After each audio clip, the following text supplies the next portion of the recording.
Hi, and welcome to Stamp with Jini. Today I'm going to share with you how I made this lovely floating butterfly card. When you purchase the Floating and Fluttering Bundle from the 2021 mini catalog, you can earn a Heal Your Heart stamp set during Sale-a-bration for the sentiments to coordinate. So let me set these aside and I'll show you how to get started. I'm going to bring in my Whisper White cardstock panel and the sentiment, and I'm going to ink it up with my Memento Black. I'm going to stamp it right here in the center of my card, and I'm going to do that first so that I know where I want to put the rest of my images. Then I'm going to bring in the photopolymer stamp set here that I've added to my block and ink that up. This makes this process quick and easy. And I can stamp in all four corners.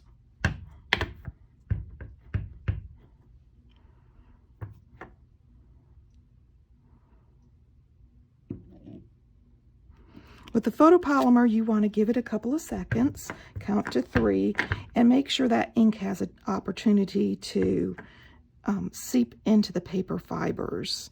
1, 2, 3, and the last corner here. 1, 2, 3. There we go. Now that I have that done, I can move my Memento Black and I can bring in these fun new brushes. These brushes are really thick and luxurious, and you can clean them simply by washing, but it will take some dry time. So I'm going to start with my Coastal Cabana brush here, and I'm going to start by rubbing it on the ink pad, and I'm going to tap just because I want to make sure I don't get excess ink in all one place. That's just a little tip so that you don't add a ton of color and you get a more even spread. As you can see, I didn't tap enough here, and so I'll blend that in. I'm going to go around my card front until I'm happy with that, scattering that Coastal Cabana around my images. There we go. And then I'm going to bring in my Granny Apple brush, and I'm going to pick up that ink and start from the outside edges and go in, overlapping that Coastal Cabana.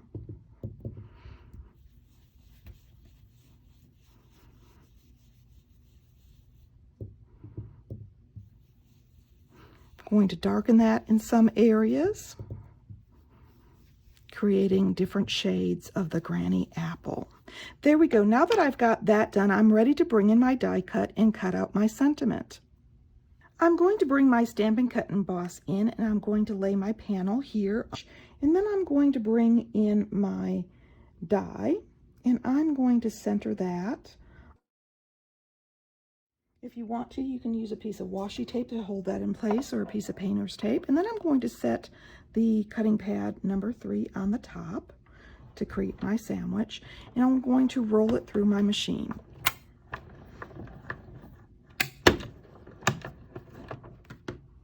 Once I have that done, I can remove the top cutting plate and my pieces. I'm going to start assembling my card by bringing in my basic black panel here and my frame. I'm going to set the frame onto the basic black panel and lay it the way I would like it so that my margins are where they need to be. And then I'm going to bring in my sentiment. I'm going to flip this over and I'm going to adhere this down flat right into the center like a puzzle. Once I have that done, I can slowly lift up my frame and flip it over to add my Stampin' Dimensionals. Now this is going to give you a shadow effect by doing it this way, and this adds a lovely little stepped up feature to the card. Once I have my dimensionals on there, and I did add one all the way around because I want this to have lift and give me that shadow effect.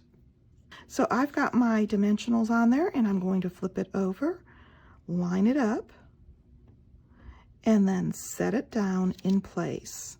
And you've got this lovely little lip that goes all the way around and gives you that shadow, plus your image is centered on your card the way it needs to be. I'm going to bring in my card base here and use my bone folder to score and crease that nicely. And then I'm going to adhere this front panel straight down onto my card front. Remember, if you're using the multi-purpose adhesive, you want to leave a little bit of a gap, at least 1/4 inch, around the border of your project for ooze factor. Now that I have that, I'm going to bring in these beautiful, elegant, faceted gems. These gems come in 3 different colors. There's an ivory and a clear, and of course the lovely pink here in the center. And I am going to pick up those and scatter them randomly. Let's see, I'm going to set this one down here. And I'm going to add this one over here, and actually one right there. And what these gems do, because they're clear and they're faceted, is they pick up the color that's underneath it and just really make those gems give a little bit of glisten without even having to add color to them. I hope you've enjoyed this project. If you'd like any of these products, feel free to stop by my online store. And of course, if you don't have a demonstrator and would like one of our January-June 2021 mini catalogs, email me your name, address, and phone number, and I'll be happy to mail you one. Thanks for joining me.